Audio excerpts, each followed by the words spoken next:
Hello friends, Craig Ballard, Jays Talk, more like MLB Talk, as I wanted to get us updated as to the progress, better throw that in quotes, progress being made between Major League Baseball owners and the Major League Baseball Players Association as we approach day 80 and, unfortunately, counting of this lockout. Super Bowl Sunday now in our rear view, so many eyes have turned directly towards MLB in hopes of hearing good news that the 2022 MLB season will indeed happen, and in fact will indeed even start on time. Well, if you've seen my previous work on this subject, then you know I'm very concerned that we will not get any baseball in 2022, and at the very least, I'm certainly thinking zero chance of a full season. Now, the current record for the longest MLB work stoppage is 232 days, but on the pace we are currently on, that record is unfortunately in danger. Last week, Commissioner Rob Manfred, who we need to remember is an employee working for the owners. I see a lot of hate for Manfred, and to be totally fair and honest, he brings a lot of it on himself, right? Wouldn't we agree there? But ultimately, he is the talking head for the owners, and every syllable coming out of Manfred's mouth is upon instructions from the owners. Now, last week, Manfred held a press conference, and the wide assumption was it would be to announce that spring training would be delayed, but actually, it was more like how excited the owners are for what was then their upcoming proposal, which was either good enough as is or at least super close to leading to the doorstep of a legitimate new collective bargaining agreement, thus the end of the lockout. Now, this, of course, after the owners already felt their previous proposals were good enough and should have not been rejected by the Players Association to the point where they tried to hand things over to a federal mediator. The players wholeheartedly disagreeing that any legit proposals or any legit bargaining period has been done by Manfred and the owners, so they rejected the idea of the mediator immediately.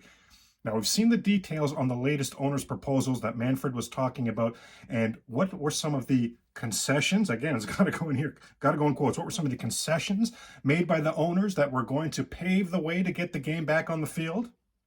Well, it started off decently enough as some previously agreed upon changes like universal DH and the elimination of compensation draft picks were pretty much hammered out now, both of which, by the way, were known things that were going to change, but still took forever to hammer out as these two sides work horribly together. Goodness. The owners also proposed going from 10 million to 15 million for the salary pool for players who are not arbitration eligible just yet. So 10 million to 15 million, quick math tells us that's a $5 million increase. Problem is, players are looking for that pool to be 100 million, and no Dr. Evil jokes here, as I'm just not having fun with this. Now, so the owner's initial proposal on this was 10 million, players wanting 100 million. So as we approach day 80 of this lockout, we see the difference between the two sides has reduced from 90 million to 85 million, upwards of 80 days to super slightly reduce one of the main issues. Now, the owners also proposed an intricate minimum salary structure that would have the minimum salary raised to be at $630,000 and or a tiered minimum salary system that would see you get paid up to $725,000 per year if you had 3 years of MLB service time. The players want no service time involved at all, and they want a minimum salary of $775,000 annually. So regardless of any factors. So again, coming up to the 80-day mark in this lockout, we see this is yet another area where the two sides are an absolute chasm apart from each other, and it doesn't end there. You see the reason? Yeah, it doesn't end there. My goodness.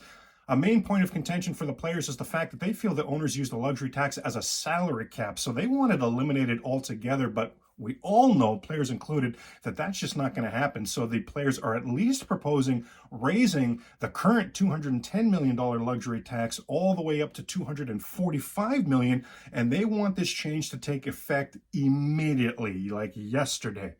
Well, in the latest proposal from the owners, yeah, the one that was supposed to put us on the deal of a doorstep, according to Manfred, okay, the owners proposed a gradually increasing luxury tax that would max out at $220 million by the year 2026. So both sides not only millions of dollars apart on this particular issue, but currently 4 years apart of any of this even taking place. My goodness. Oh boy. Now, I am, and I think probably pathetically, a glass half empty person, but man, I think you can see from all of this why I'm Donnie Downer when it comes to any faith in these two monstrously opposed sides to get it together to figure out how to fairly divvy the spoils of this multi-billion-dollar industry. And like any sports labor dispute, it is us, the fans, the ones responsible for creating that multi-billion-dollar industry. Of course, it's us that suffer the most. Manfred himself said there would need to be 4 weeks of spring training prior to the start of the season minimum. So if a new collective bargaining agreement doesn't somehow, seemingly out of thin air, get connected, get completed, I should say, over the next 2 weeks, then we are not going to see a full Major League Baseball season. I fear it could get worse from there. To the owners, to the players, my goodness, get it together.